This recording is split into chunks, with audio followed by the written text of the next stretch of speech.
اگر ممنوعیت خوردن گوشت داری یا اینکه دوست نداری که هر روز تو وعده غذاییت گوشت و مرغ باشه، بهت پیشنهاد میکنم این خورشت قیمه با قارچ رو حتما درست کن که عاشقش میشی.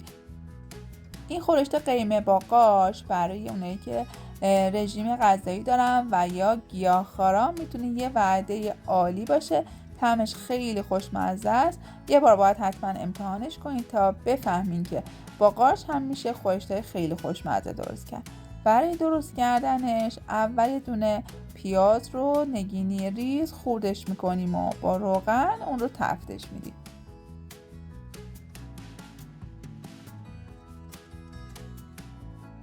دوست خوبم، همین ابتدای ویدیو اگر شما هم عاشق آشپزی و غذاهای متنوع هستین، یادتون باشه حتما کانال رو سابسکرایب کنید، زنگوله کانال رو هم بزنید که با آموزش‌های ما همراه باشین.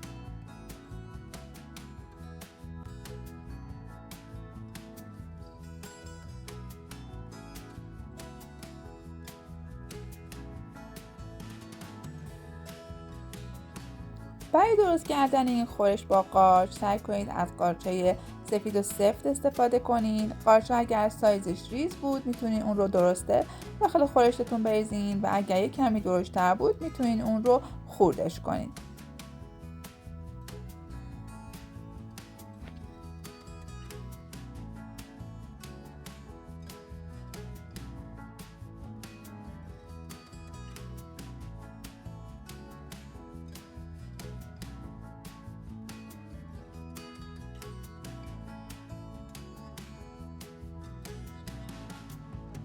برای سرخ کردن پیازم یک کمی روغن می‌ریزم و با حرارت ملایم اجازه میدم که پیاز هم نرم و سبک بشه.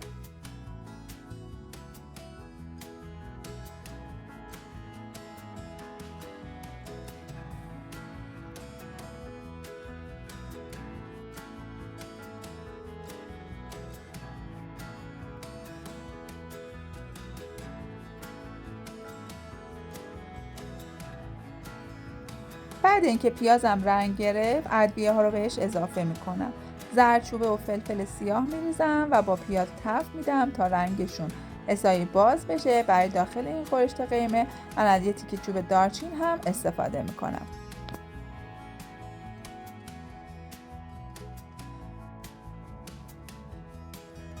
حالا نوبت اضافه کردن لپه هستش. لپه رو از قبل خیس کردم و حالا به پیازم اضافه میکنم و یک کمی تفت میدم تا بوی لپه گرفته بشه. یک کمی هم که سرخ بشه لپه ها خوش رنگ تر میشه و تو خورشتمون هم وا نمیره.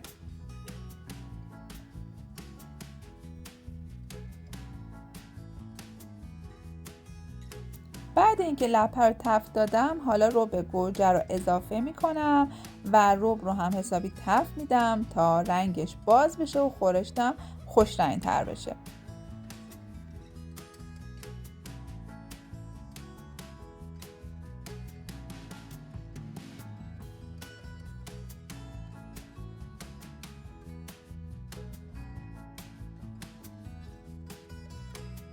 و حالا نوبت اضافه کردن آب جوش هستش. آب جوش رو میریزم و حرارت رو کم میکنم. اجازه میدم که لپه پخته بشه. حدوداً 70% پخت لپه باید تکمیل بشه تا بتونیم بقیه مواد رو بهش اضافه کنیم. بعد از حدود 1.5 ساعت لپه من نرم شده. من قارچ رو اضافه میکنم و با خورشتم مخلوط میکنم و لیمو عمانی رو که از قبل داخل آب خیس کردم هم به خورش اضافه میکنم تا خورشتم حسابی طعم بگیره و کم کم دیگه غلیظ بشه و جا بیفته.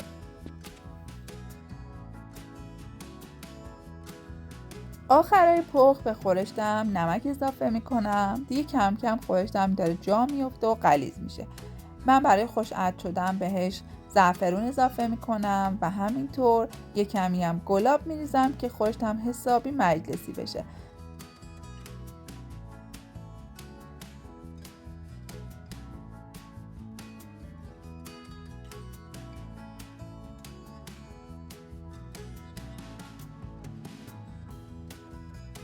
و در نهایت یه خورش قیمه جا افتاده خوش‌طعم و خوشمزه آماده میکنیم. اون رو با سیب زمینی سرخ شده تزیینش میکنم.